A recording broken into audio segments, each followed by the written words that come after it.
Hey, welcome to Let's Eat with Russ. Today I'm going to make a crab and bacon omelet. I'm just going to do a 2-egger because I have a smaller pan.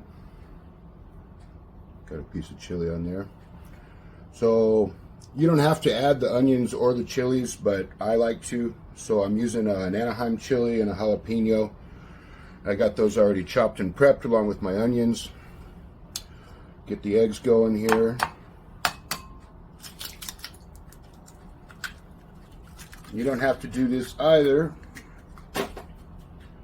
but I prefer to throw a little splash of milk, or in my case I prefer heavy whipping cream. Just, a tablespoon or so should be plenty.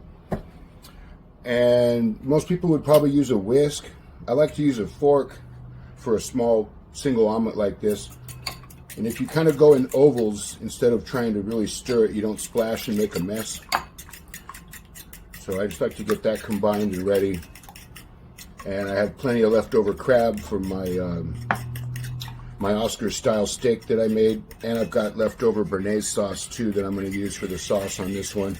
You don't have to use béarnaise. You can use hollandaise sauce or any other sauce you want, country gravy or whatever, but I have leftover béarnaise sauce, so I'm going to go ahead and try to use it up. And I have enough crab here to make 2 omelets, so I'm probably going to make 2 of them. So I'm getting my pans heated up. My bacon's already pre-cooked, and I'm going to move my camera over to the stove and show you the cooking process. All right, our skillet's hot, our bacon's ready to go. I'm just going to scoop that over to this other skillet because I want to do the filling in this skillet. That one's easier for omelets, so I'm going to do the actual omelet in that one. Just set that there, add a little bacon grease. So I'm actually going to do this with the bacon grease itself, just because it's there. I want some sort of a fat. And I want to get the onions in there and get them kind of sauteing down a little bit.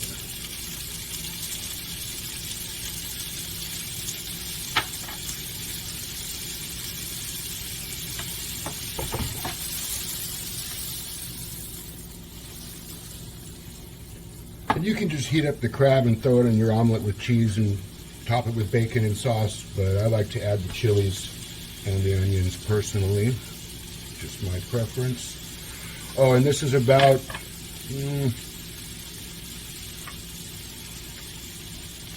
it's right about a half a cup of each, because like I said, I have enough crab to make easily 2 omelets, especially with the added veggies here too. So if you were just making one, a quarter of a cup would probably be plenty. And I want to add the crab at kind of the very last minute just to heat it back up out of the fridge because it's leftover. And I already posted a different video earlier showing how I shell crab legs, and I shelled a bunch. I've got about a little over half a pound, about 9 ounces of crab. I weighed it.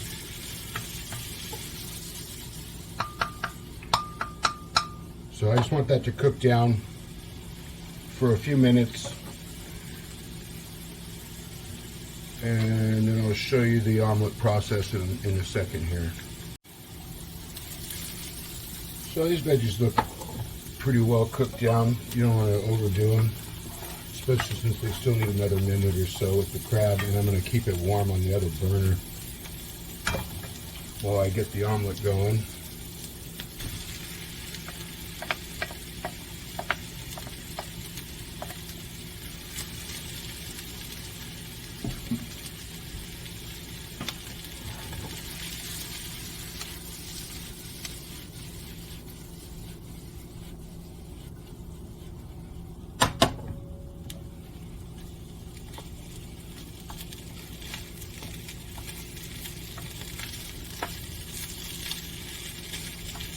Just kind of get it mixed in a little bit.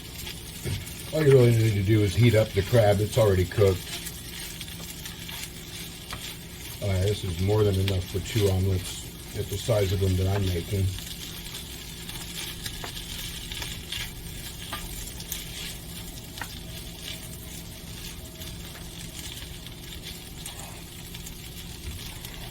So I'm just going to keep that warm on the other burner. I'll set the bacon aside, and I'll get the omelet itself going here in just a second. And I already warmed up the béarnaise sauce. Again, because it was left over and in the fridge, I just threw it in the microwave for a minute or two. Yeah, I think this pan's plenty hot. It's about 2 tablespoons of butter. I like to use plenty of fat when I do an omelet because unless your pan is brand new, perfect Teflon or non-stick, you really need a fair amount of fat in there to keep it from sticking, and then you can't flip it, and then you end up making scrambled eggs all of a sudden instead when you were planning to make an omelet. Actually, that might be plenty. So maybe 1 tablespoon per omelet here.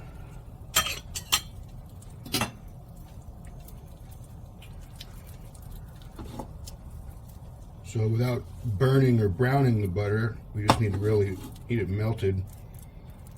We can dump in our eggs with our heavy cream or milk or nothing, whatever you prefer.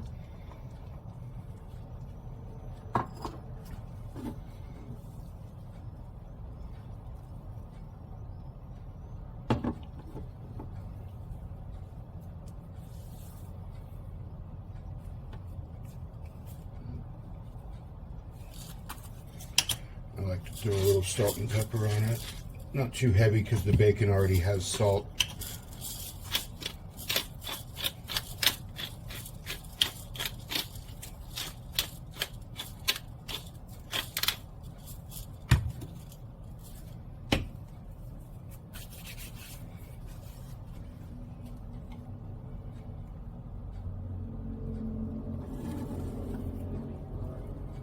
This is kind of a medium-low heat, I would say.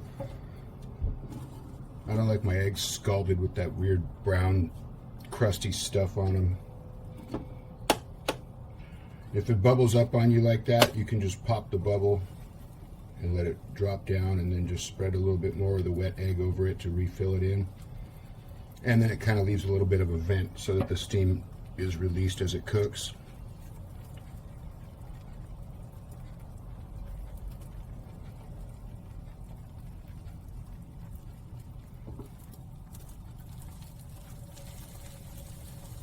And the way that's sliding around is pretty much the way you want it. And you can just tip up the edges and let the excess slide over a little bit so that it gets cooked up. Or you could put a lid over it, and that'll help cook the top side of it a little bit better so it's easier to flip.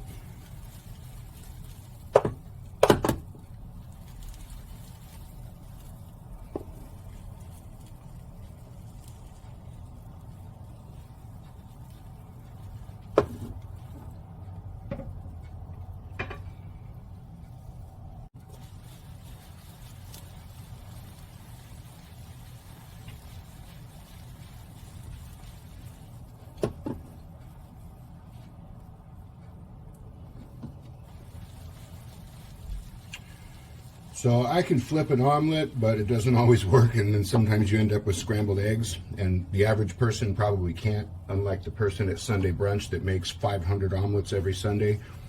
They've got a lot of practice, so you're welcome to practice it. The way I would do it is I would get it sliding around loose like that, and then just a quick flip, but I'll show you a trick that I use. Makes it a little bit harder to screw up.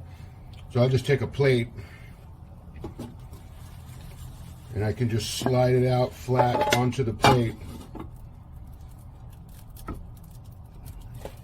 and then just flip the plate over. Got to fix that one a little bit.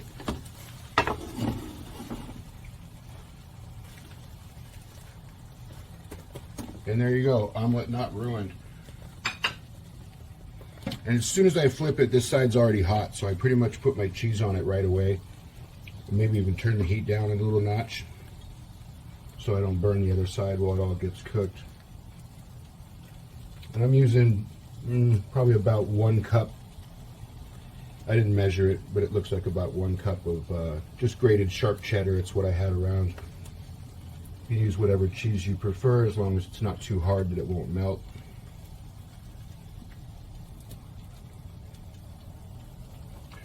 Get that going and melting down. And once you're at this stage, I mean, it's basically pretty much just about already done.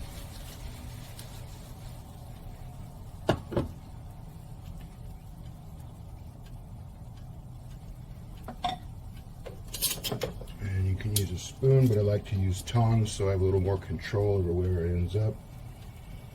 So yeah, I just wait. Also, if you put a lid over this, it'll melt that cheese a lot faster, but I'm just going to let it melt in the skillet here.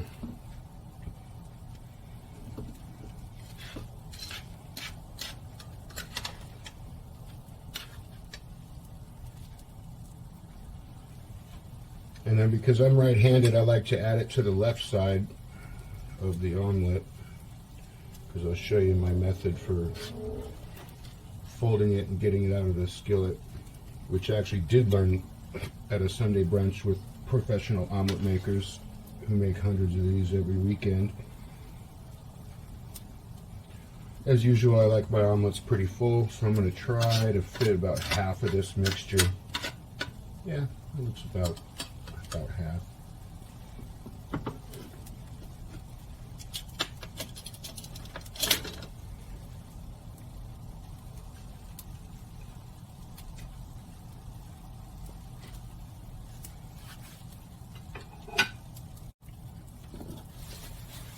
So as you can see, our cheese is nice and melted. Our crab mixture was already hot. So I'll just take a plate, slide out one side. A little shake helps loosen it up, and then you can just use the edge of the pan, fold it right over, and then there you go. And I'll show the rest of the assembly in just a second, not directly over the stove here.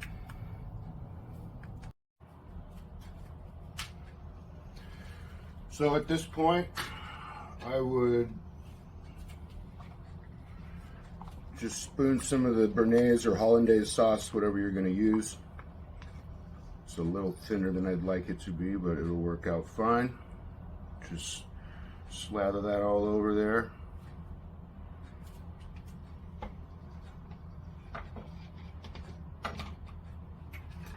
And then just lay your bacon strips across it.